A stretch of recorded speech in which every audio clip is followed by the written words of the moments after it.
Baik, selamat ketemu lagi dengan saya, Alwin Sambul, dan kita akan meneruskan pembahasan kita masih tentang sosok profesional bidang informatika.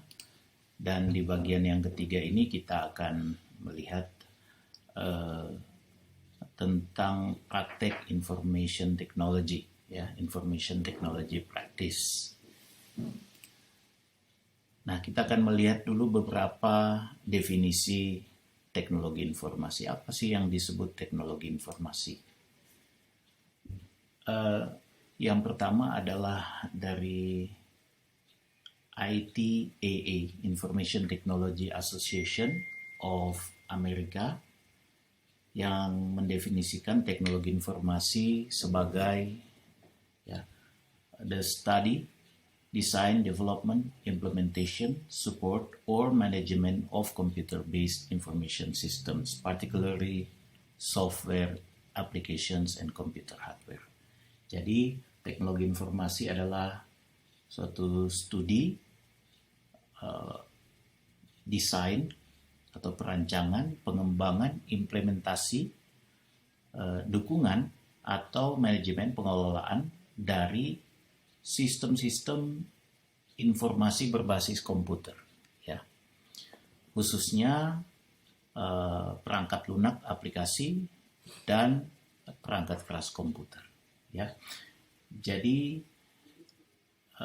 ini terkait dengan bagaimana sistem informasi yang berbasis komputer itu dirancang, didesain, dikembangkan, kemudian diimplementasikan, disupport, dan di manage, dan dikelola. Ya, itulah pengertian teknologi informasi menurut ITAA.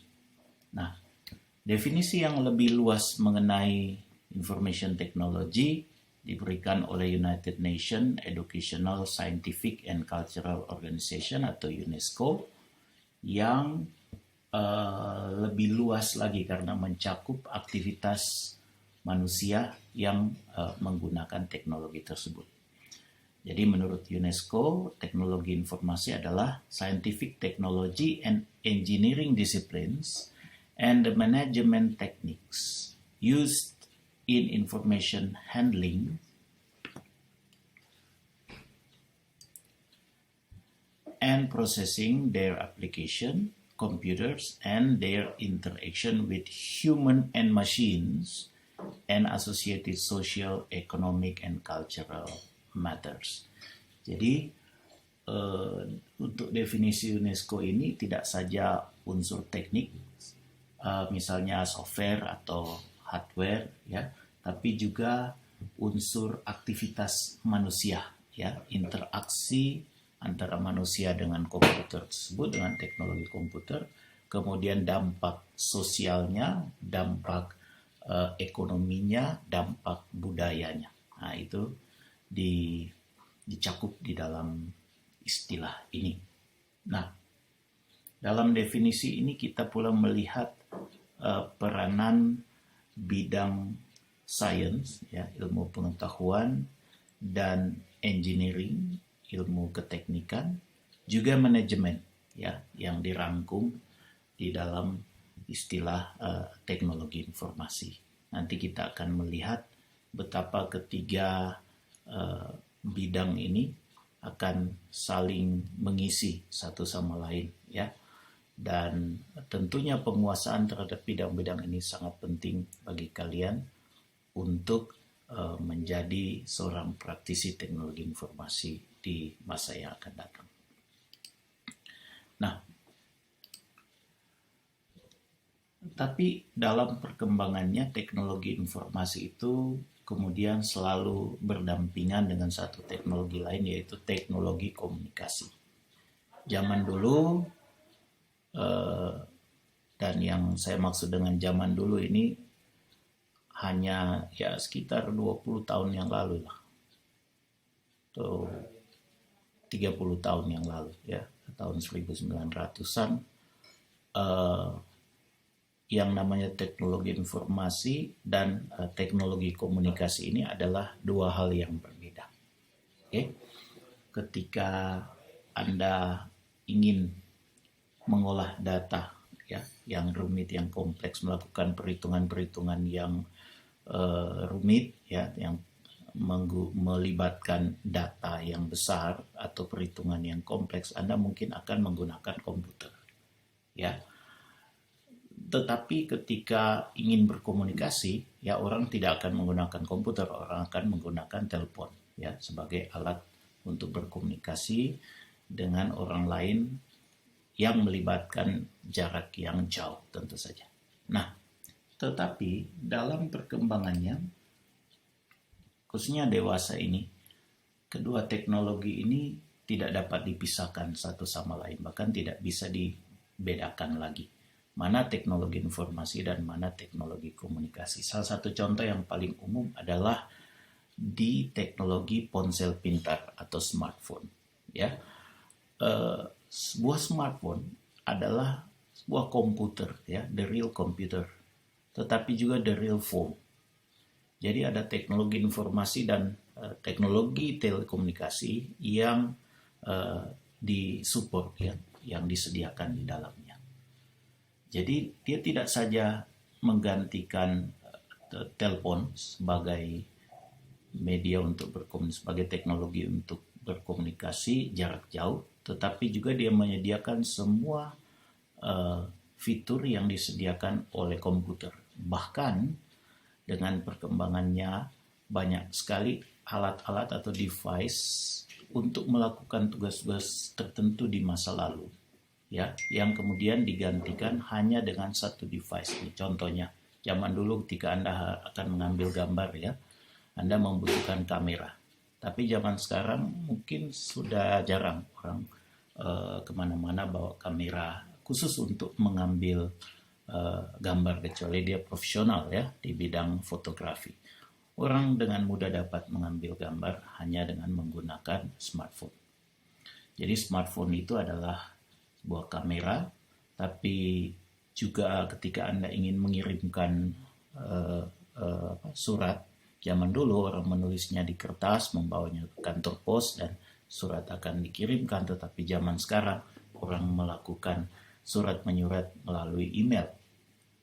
Radio adalah satu teknologi yang juga digantikan dengan adanya teknologi gadget smartphone ya, orang mendengarkan radio, podcast menggunakan smartphone. Alarm, sekarang kebanyakan kita tidak membeli alarm dalam bentuk satu alat khusus ya, tapi cukup menggunakan smartphone kita. Kemudian koran sudah mulai punah dalam bentuk kertas. Kebanyakan koran dan majalah beralih ke bentuk digital sehingga bisa dibaca oleh banyak orang, oleh banyak pembacanya menggunakan smartphone. Dan banyak juga teknologi yang lain ya, misalnya GPS, kemudian teknologi music player ya, teknologi televisi misalnya sekarang sudah masuk ke era digital. Oke, ini contoh disrupsi dalam bidang teknologi informasi dan teknologi komunikasi. Sehingga dengan adanya dua teknologi ini yang saya bilang tidak bisa dipisahkan satu sama lain, kita kemudian mengenal sebuah istilah lain yang lebih luas lagi daripada istilah teknologi informasi, yaitu teknologi informasi dan komunikasi atau TIK, dalam bahasa Inggris ICT, Information and Communication Technology ya. Nah, ini tentunya lebih luas dari teknologi informasi. Kalau teknologi informasi dia bicara software, kemudian data ya, kemudian bagaimana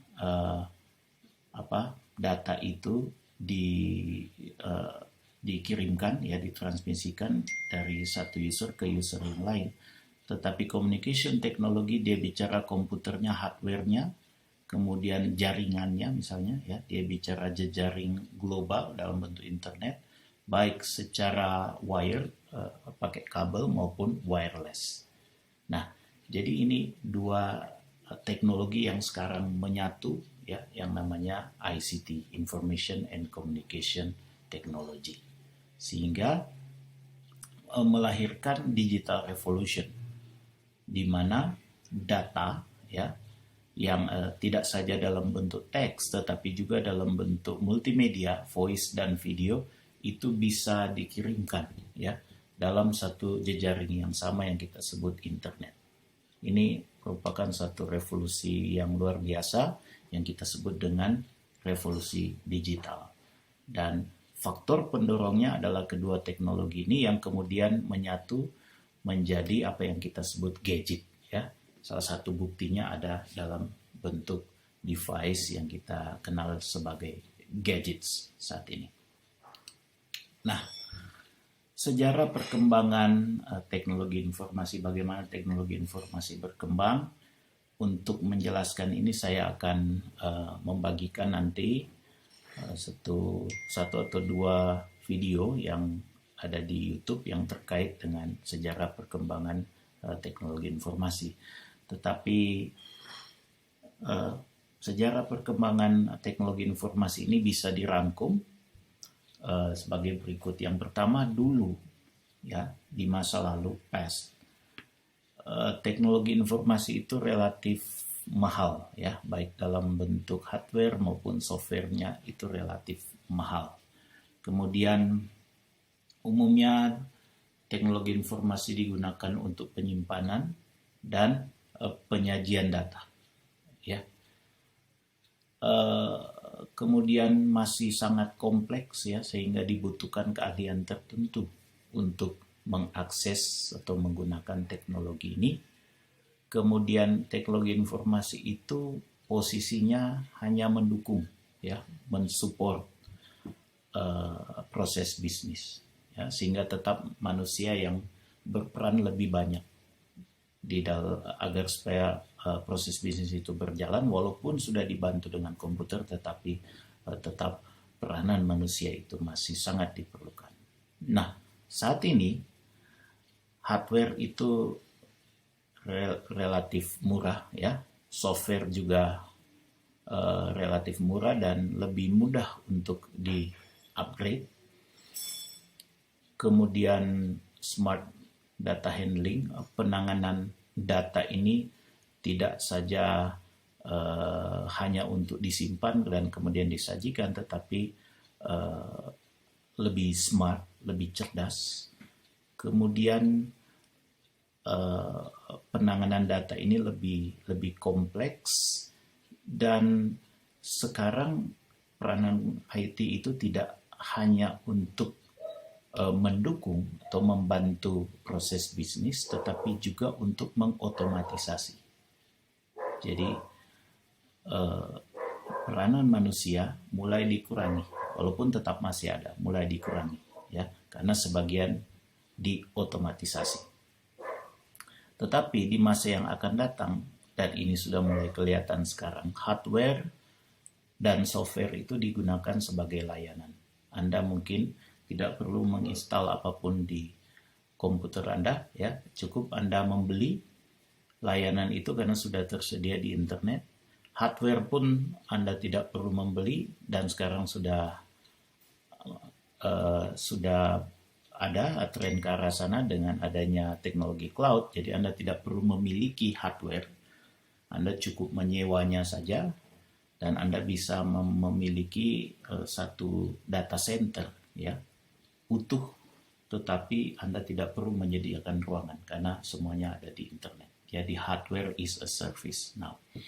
Dan tentunya kecerdasan buatan berkembang dengan sangat pesat, baik itu dalam bentuk machine learning maupun artificial intelligence. Kompleksitasnya sekarang lebih diselubungi, artinya kita tidak perlu melihat apa yang terjadi di latar belakang karena sebagian besar ditangani oleh komputer, sehingga sekarang komputer cenderung making decisions ya.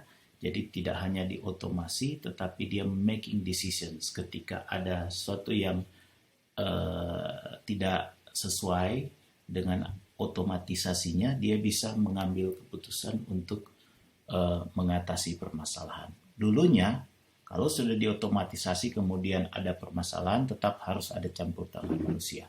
Tetapi dengan adanya machine learning dan artificial intelligence, komputer itu dapat making decision, membuat keputusan untuk mengatasi masalah tersebut. Sehingga peranan manusia dibuat seminimal mungkin, ya. Manusia hanya menikmati manfaatnya.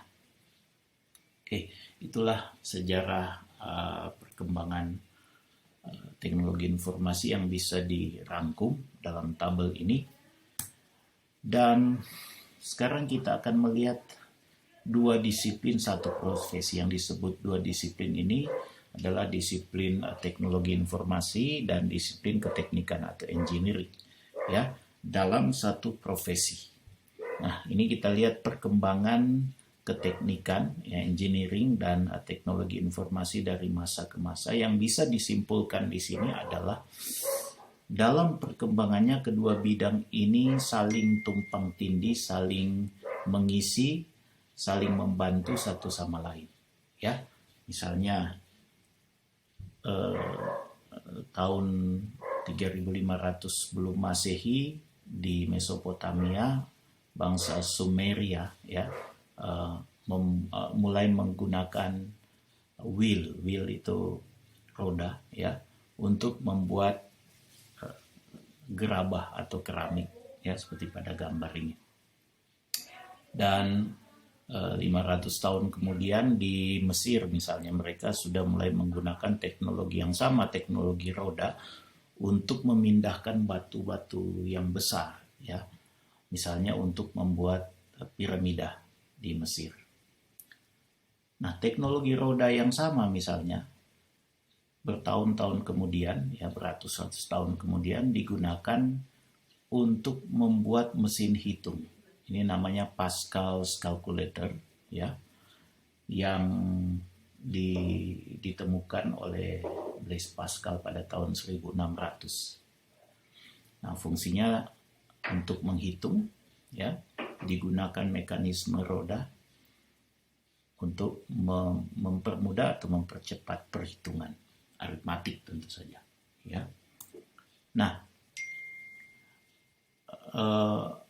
pemikiran yang sama kemudian mengilhami Alan Turing, ya, pada tahun 1936 dia mengemukakan satu konsep yang disebut Turing machine, ya, di mana data itu, ya, bisa direpresentasikan, ya, secara logika dalam dua keadaan 0 dan 1, ya, dan kemudian ada mesin yang bisa membaca keadaan logika tersebut 0 dan 1 tersebut dan bisa merubah dari 0 menjadi 1, 1 menjadi 0, ya, dan data itu disimpan di dalam semacam roda, ya, yang kemudian menjadi apa yang kita kenal sekarang sebagai storage, ya, atau penyimpanan data. Nah, ini konsep komputer modern, ya, yang mengilhami perkembangan komputer seperti apa yang ada saat ini, semuanya mengacu pada Turing machine ini. Dan kemudian pada tahun 1950-an ditemukan satu teknologi yang namanya teknologi transistor, ya, di mana keadaan digital tadi 0 dan 1 tadi direpresentasikan sebagai arus listrik, ya, aktif dan tidak aktif, on dan off, menggunakan transistor ini. Jadi keadaan itu bisa dikendalikan menggunakan teknologi transistor. Nah, ini kemudian menjadi sebuah awal dari perkembangan komputer, ya. Ini contoh sebuah mini komputer. Jadi komputer zaman dulu itu walaupun disebut mini komputer tetapi ukurannya sangat besar, ya, sangat besar. Mungkin butuh satu ruangan untuk memuat teknologi komputer mini seperti ini. Jadi walaupun namanya mini tetapi besar. Dan kemudian perkembangan selanjutnya tentu kita tahu di tahun 70-an komputer became personal. Jadi komputer yang dulunya mahal, dulunya butuh ruangan besar-besar sehingga hanya mampu dimiliki oleh perusahaan yang besar atau lembaga-lembaga pemerintah atau universitas yang besar, sekarang menjadi personal, menjadi murah sehingga bisa dimiliki oleh orang kebanyakan. Ya. Itu tahun 70-an, sehingga kita mengenal apa yang ada sekarang ini, personal komputer atau PC, ya, itu bisa mencakup atau bisa diproduksi secara massal sehingga bisa menjangkau banyak orang. Nah, ini adalah contoh persinggungan antara dua teknologi, ya, teknologi engineering dan teknologi informasi yang dalam perkembangannya saling mengisi satu sama lain. Ya.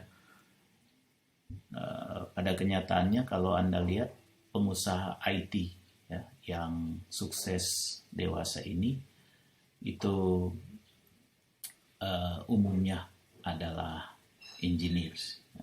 Jeff Bezos misalnya, ya, kemudian Bill Gates, Bernard Arnault, ya, mereka itu adalah contoh insinyur-insinyur yang tetapi yang mengembangkan usaha bisnisnya atau melakukan inovasi di bidang IT, Information Technology. Oke, dalam bagian berikutnya kita akan membahas tentang Project Management Practice. Oke, kita ketemu lagi dalam video selanjutnya. Tetap semangat, sampai jumpa.